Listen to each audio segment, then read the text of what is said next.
जहाँ पे लोगों का जीने का जो हक है वही आज मतलब बहुत कठिनाई से लोग को प्राप्त होता है, और वही आज एक तरीके से है नहीं लोगों के पास, जो आज और मुश्किल होता जा रहा है। कोविड के समय में हमने देखा कि इस तरीके की मुसीबतें और बढ़ी है और उस पर कोई जवाबदेही नहीं है सरकार की। उल्टा जो ये नफरत का एक ढांचा बनाए हुए हैं उसको ही और सख्त पुख्ता करने जा रहे हैं।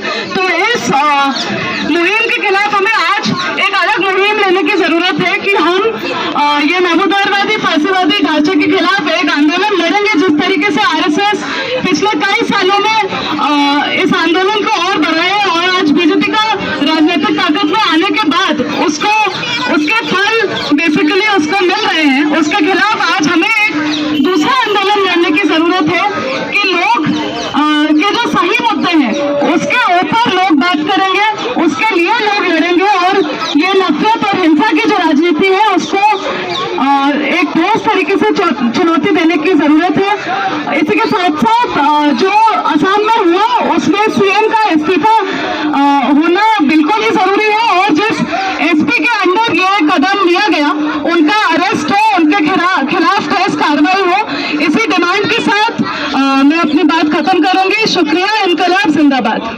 बना दिल्ली झुग्गी अधिकार मंच, और हमने देखा पिछले दिनों जामिया बाटला हाउस में झुग्गी जो वहाँ भी ज़बरदस्त तरीके से तोड़ा गया और अभी भी वहाँ रहने के लिए वहाँ जो स्थायी लोग हैं उनके लिए कोई प्रबंध नहीं किया गया।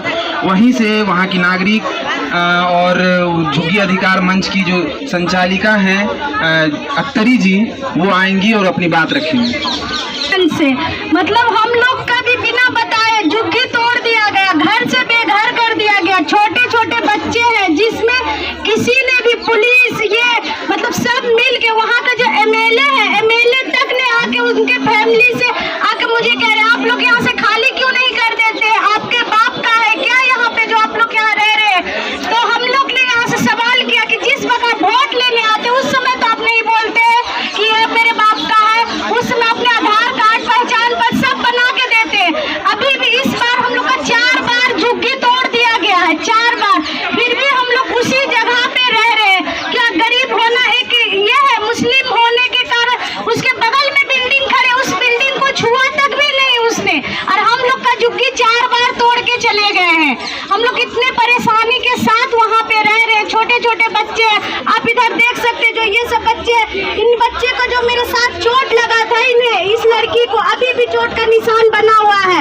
इसको 25 तारीख को जो तोड़ा गया तो इसमें इतने चोट लगा। बुजुर्ग है जो अंधे है उन्हें भी चोट लगा, भी वो नहीं आ पाए चोट के वजह से। फिर हम लोग को इसी घटना से जो असम में हो रहा है उस साहस में हम लोग के साथ यहाँ इंडिया में हो रहा है। जो कहते हैं कि आप लोग यहाँ दिल्ली में सुरक्षित है, कहाँ से सुरक्षित है। बोलता है मोदी जी बेटी बचाओ बेटी पढ़ाओ, जब बेटी का घर ही नहीं रहेगा रहने के लिए तो बचाएंगे कहाँ से बेटी को। जिस तरह हम लोग रोड पे रह रहे हैं अभी भी 25 तारीख से अब तक दूसरे 25 तारीख आ गए, हम लोग रोड पे रह रहे हैं, अभी उसके बेघर है, कोई समस्या नहीं मिला हम लोग को।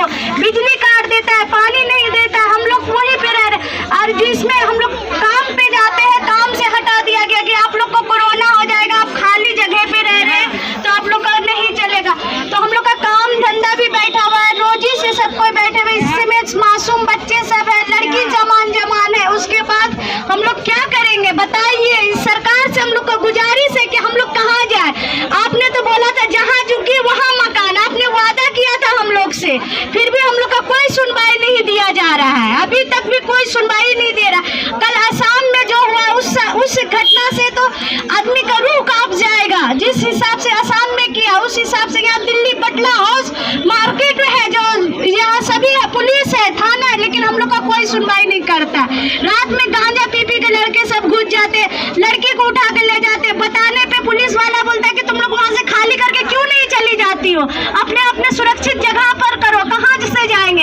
जब आमदनी रहेगा, कमाई रहेगा तभी तो। काम भी छूट गया इस महामारी में, तो सब कोई घर पे बैठे हुए हैं हम लोग। इस घटना से जो कुछ साथी है हम लोग को जो साथ दे रहे, मदद कर रहे, उन्हें भी पुलिस वाले उठा के ले जाके थाने में बंद कर दिए, बोले तुम लोग इसी के वजह से ज्यादा ही तुम लोग बन रही हो। अब हम लोग क्या कर रहे हैं, आप लोग भी जाके वहाँ देख सकते हैं। अगर आप लोग का ये देख लीजिए छोटे छोटे बच्चे हम लोग के साथ हैं। हम खुद 1.25 महीने के बच्चे को लेके घर से बेघर है, जो अभी भी यहाँ प्रोटेक्स में वो बच्चा आया हुआ है, बिल्कुल मासूम बच्चा है। जो सबसे पहले तो बासु की तरफ से मैं कंडेम करना चाहूँगी पुरजोर तरीके से, जिस तरीके से मोइनुल हक की किलिंग हुई, जहाँ पे इंजरीज हुई, जो वहाँ पे लोकल रेसिडेंट्स थे उनकी।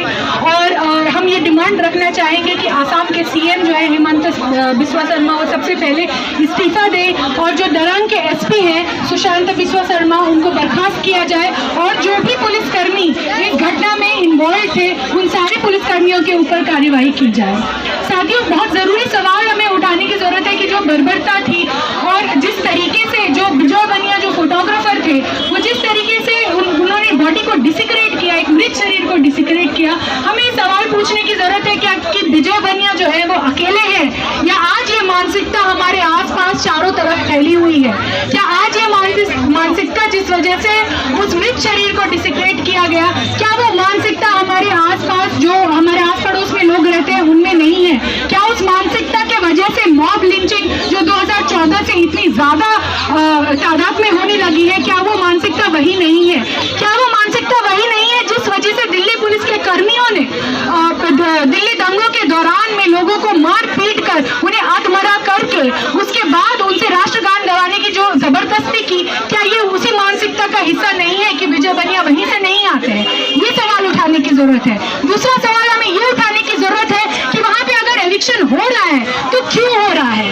क्या होगा उस जमीन का जहाँ पर ये लोग जो बरसों से, जिनके बाप दादा इस जमीन पर रहते थे, जो ये लोग रहे, आज उन्हें एक रात में बोल दिया जाता है कि आपका बेघर कर दिया जाएगा। वो इसलिए खाली किया जा रहा है ताकि इन्हीं अडानी अंबानी के ये जेब भर सके, वहां पे उन्हें ये जमीन दे दी जा सके। और साथियों, ये याद रखने की जरूरत है कि ये पहली बार नहीं हो रहा है। जो लोग इतिहास भूल जाते हैं वही लोग इतिहास दोहराने की गलती करते हैं। ये चीज नाजी जर्मनी में भी पहले हो चुकी है, जब जूस को प्रोसिक्यूट किया जाता था तो इसी तरीके से रातों रात उनकी जमीन, उनकी प्रॉपर्टी छीन ली जाती थी। और हमें ये याद रखने की जरूरत है कि आज जो चीज हिंदू राष्ट्र के नाम पे हो रही है, ये उन्हीं लोगों द्वारा की जा रही है जो हिटलर और नाजी जर्मनी के पुजारी थे।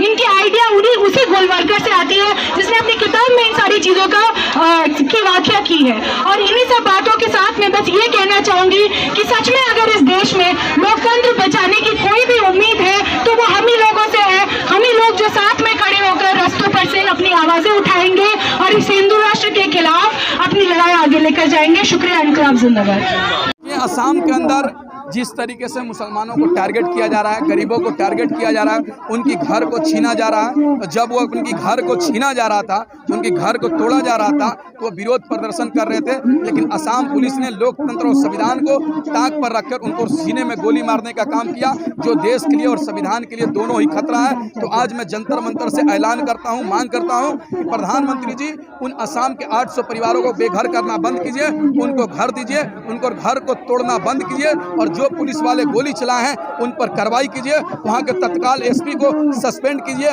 और जो पुलिस वाले ने गोली चलाया है उस पर हत्या का मुकदमा दर्ज करके जेल में डालिए, और असम का मुख्यमंत्री इस्तीफा दीजिए। क्या आपको लगता है धरना प्रदर्शन करने से सरकार आपकी बात मानेगी? बिल्कुल मानेगी। यह देश लोकतंत्र है, स्वतंत्र देश है, और धरना प्रदर्शन करके ही हमारा देश आज़ाद हुआ है। तो उनका हम अधिकार भी अपने लोकतंत्र धरना प्रदर्शन के माध्यम से ही अधिकार लेने का काम करेंगे। क्या नाम है आपका? मेरा नाम शौकत अली, मैं सोशल एक्टिविस्ट बिहार से हूँ।